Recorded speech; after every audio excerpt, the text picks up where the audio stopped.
Всем привет! Сегодня мы приготовим вместе с вами очень вкусный и красивый пирог. Давайте готовить вместе. В чашу миксера сначала разобью 2 яйца.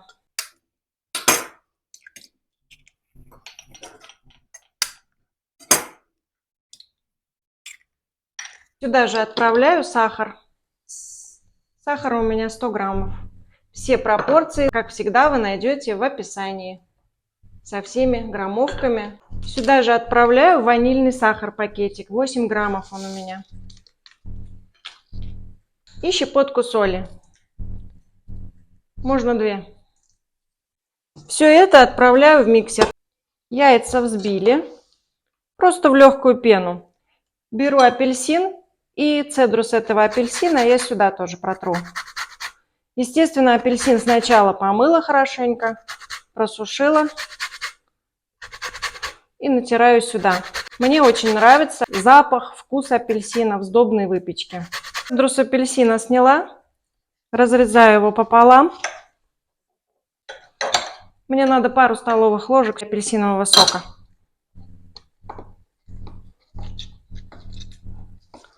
Выжимаю сок. 2 столовые ложки будет достаточно. Все. Сюда же отправляю столовую ложку сметаны. У меня сметана 20%. В принципе, жирность сметаны не важна. Сюда же отправляю 100 мл молока. Молоко теплое или хотя бы комнатной температуры. И дрожжи. У меня 7 граммов сухих активных дрожжей. Как они быстродействующие. Слегка перемешиваю. Не буду делать сегодня опару, потому что дрожжи сухие, быстродействующие, рабочие. Буду замешивать сразу все тесто. После того, как все хорошенько размешала, добавляю сюда мягкое сливочное масло. У меня 50 граммов. Масло добавляю в конце, чтобы все продукты хорошо смешались. Потому что, как вы знаете, масло мешает смешиванию продуктов. Опять перемешиваю. И теперь добавляю муку. Муки ориентировочно уйдет у меня 400-450 грамм. Ну, как всегда, я ее сразу всю не добавляю. Добавляю частями. Мука у меня уже просеянная, но я просеиваю еще раз, чтобы тесто было еще более воздушным. Половину муки я отправила и дам миксеру перемешать. Естественно, можно перемешивать все вручную, замесить тесто вручную. Но я при помощи миксера сегодня это сделаю.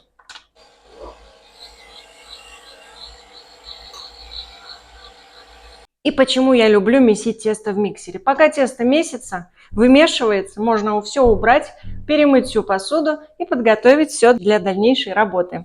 В общем, тесто у меня готово. Я взяла другую миску, чтобы вам видно было потом. Налила сюда немного масла без запаха. Можно сливочным, можно обычным растительным рафинированным. Это не важно. Главное, чтобы тесто не прилипало потом. И теперь отправляю наше тесто в миску.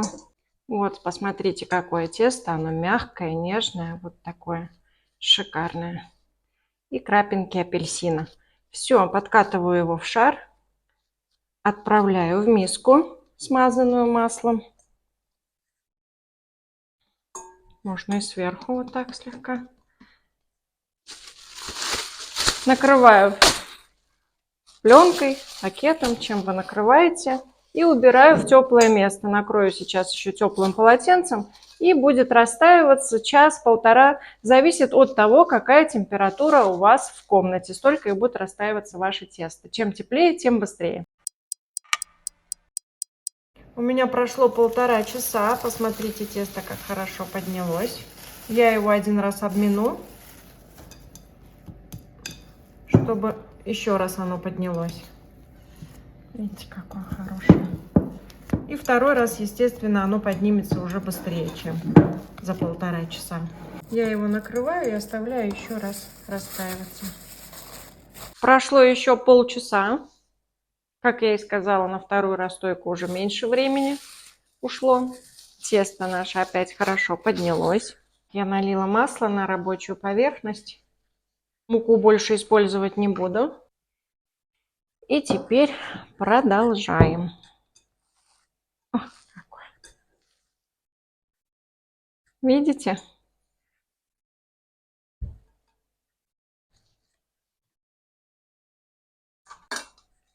Я большую часть оставляю, а вот такой кусочек, третью часть где-то, скатаю, подкатаю опять в шар и убираю, пока он нам не нужен.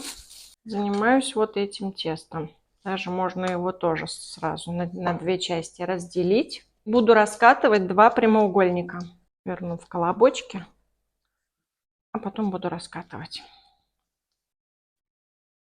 Тесто уже так пахнет, его прям сырым хочется покушать. Раскатываю прямоугольник.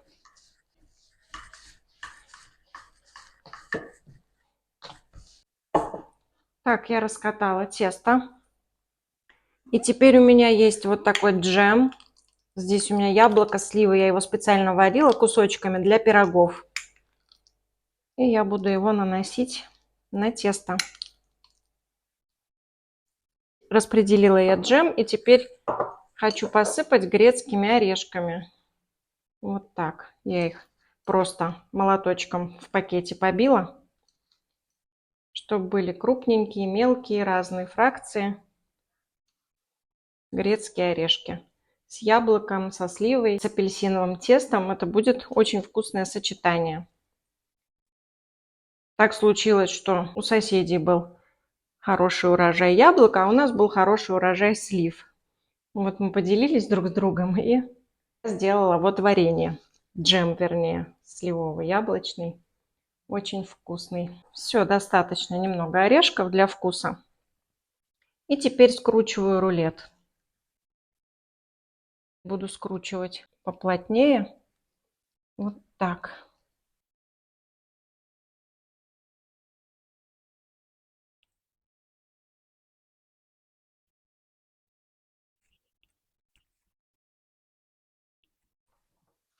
Сюда его перемещу, чтобы было удобно. Шов можно защипнуть.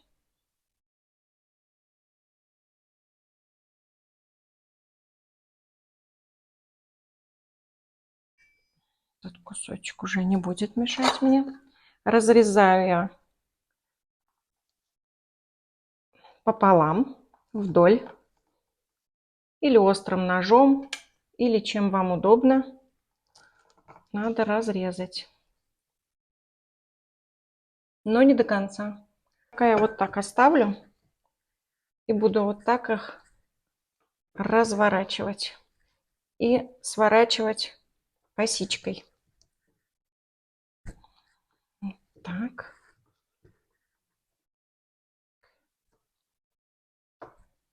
Здесь свернула. Теперь с этой стороны дорезаю. И дальше скручиваю.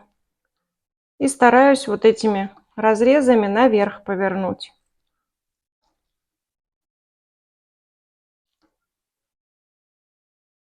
Я тут подготовила форму разъемную. Ну, чтобы не мучиться, я сначала сниму все. Застелила вот пергаментом. И аккуратненько мне надо перенести на форму. А потом я ее закрою. Удобнее всего это делать в разъемной форме.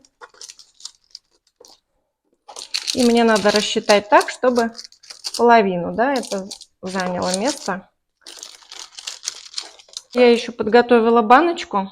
Мне надо в серединке, чтобы была дырочка, отверстие осталось. И вот так я ее сразу поставлю. Тоже ее обернула пергаментом, естественно, без наклеек, без клея. Теперь займусь вторым пластом, точно так же его раскатаю. Посыпаю орешками. Как вы понимаете, начинка может быть совершенно разная. Будь то шоколадная паста, будь то маковая начинка, цукаты, сухофрукты. Это уже вот что вам нравится, то и кладите. Изюм, курагу, орехи, варенье, джемы разные. что вот вы любите, что у вас есть, то вам и подойдет. И чем объемнее будет начинка, тем красивее потом будет ваш пирог. Скручиваю опять рулет и опять проделываю то же самое. Рулет я скручиваю потуже, чтобы потом было много слоев, чтобы видны были вот эти слои.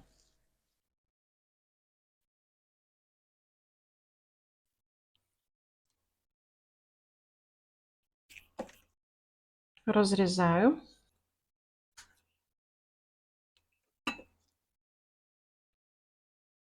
И вот так выворачиваю вверх.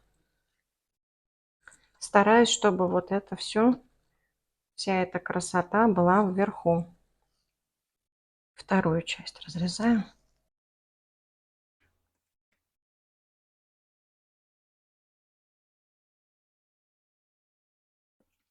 И теперь надо подогнать нам размер, да? Вот, которые большие куски выпадают. Их или вставить можно обратно, или вообще убрать, если там много попалось в этом месте. И тут уже распределяю, задвигаю между собой, косички соединяю. И, кстати, я не сказала, можно было вообще просто как две косы их испечь. Не пирогом, не круглым пирогом, а двумя косичками, как два рулета. Вот так. Поддеваю одну под другую, чтобы потом они не рассоединялись при выпечке. Так у меня получилось соединить все воедино. И я ставлю сначала вот так пергамент, чтобы удобнее было. Вот так его везде подравниваю. И теперь можно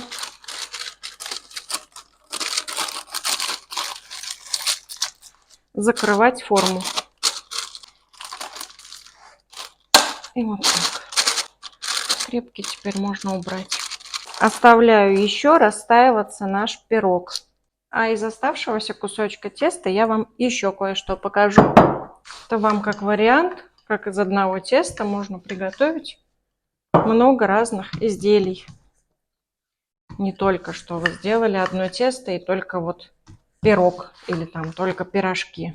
Сдобное тесто, с него можно делать много чего. Раскатала еще один пласт. Я растопила масло сливочное, буквально 50 граммов. Покрываю им тесто.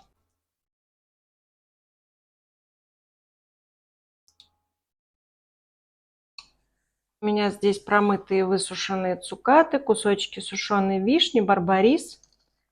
Распределяю также по поверхности. Опять-таки начинка может быть такая, как вам нравится. С маковой тоже очень вкусно получается и очень эффектно смотрится. А если вам не хочется с какой-то начинкой заморачиваться, то проще всего вообще сахар с корицей смешать. И тоже очень красиво и вкусно. Если, конечно, вы любите корицу, вкус корицы. У меня все ягоды цукаты сладенькие, а барбарис кисленький. И очень хорошо будет сочетаться. Вкусы будут играть. Кислое со сладким. Опять скручиваю. Скручиваю в рулет. Ну, тут вот изъявили желание орешки тоже, чтобы я добавила. Орешки у меня остались, тоже добавлю сюда. И скручиваю дальше.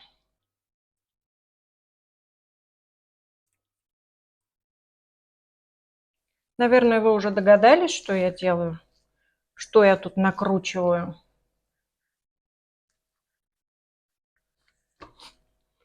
Опять защипляю края.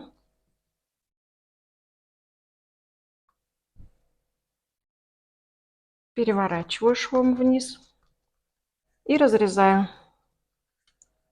Главное, что нож, которым вы режете, чтобы он был острым, чтобы не тянул за собой начинку. Разворачиваю слоями вверх, разрезами вот так. И теперь я закручиваю вот так.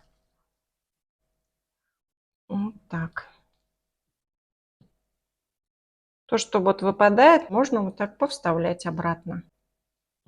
это неизбежно. Они будут выпадать в любом случае. Вот так поднимаю.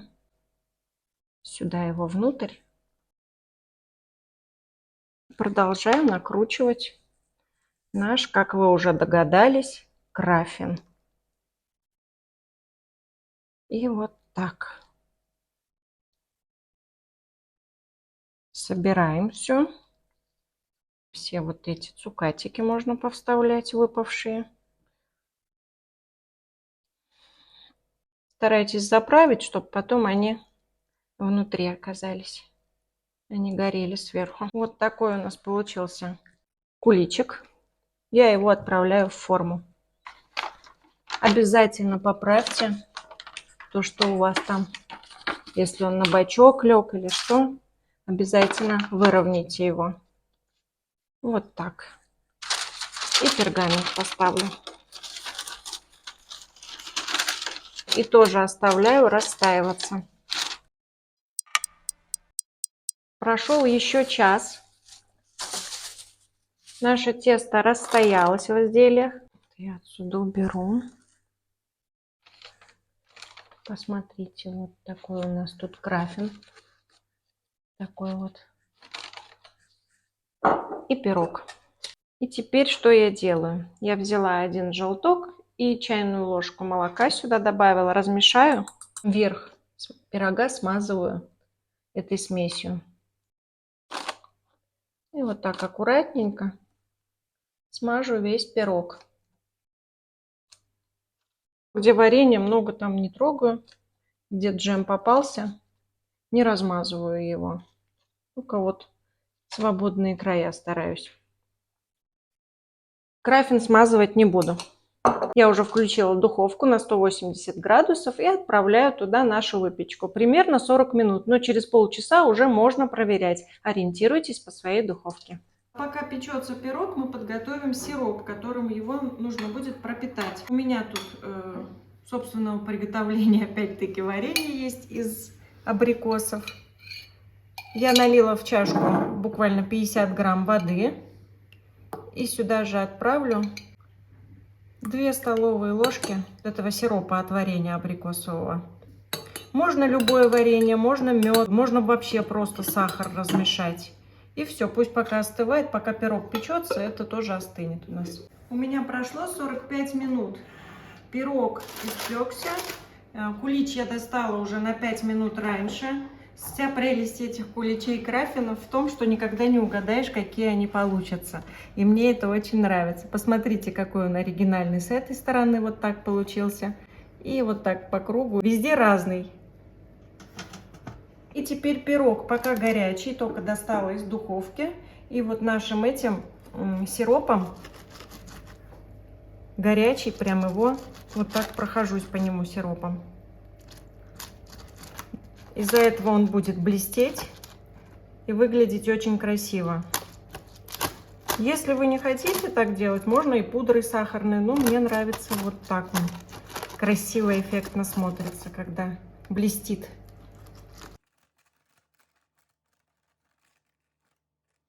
Форму раскрою, и пусть он спокойно остывает.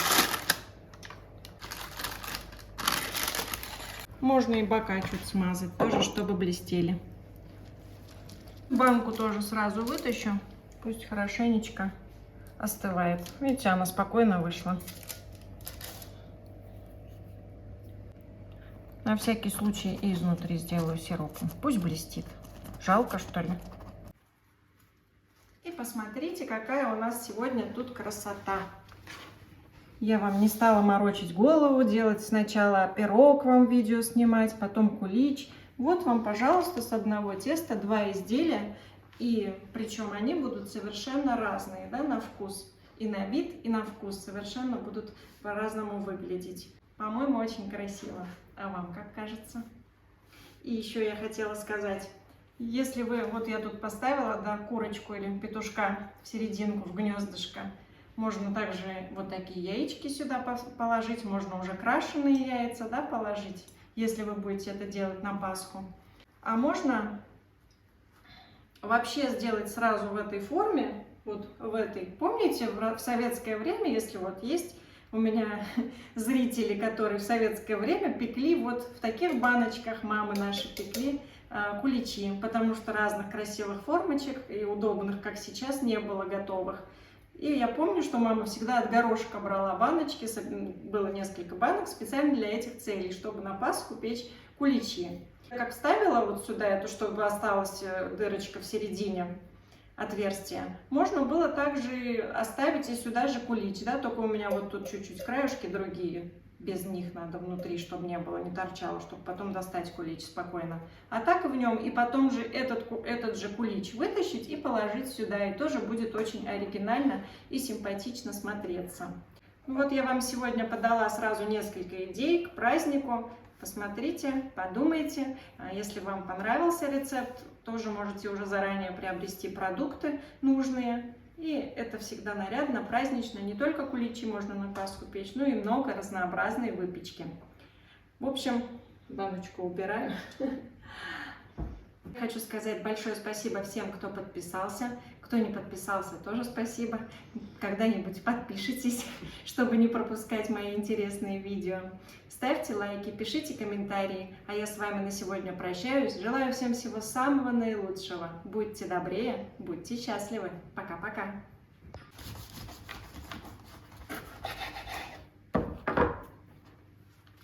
Посмотрите, какой он хороший, мягкий. Видите, какой? Видно, да, что он такой прям влажный, хороший, этот кулич. И пирог хочу порезать и показать. Сейчас курочку, петушка достану с гнездышком.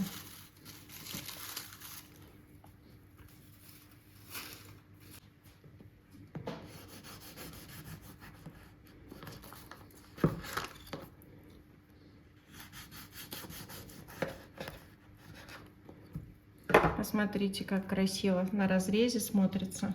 Вот такой красивый пирог. И очень вкусный.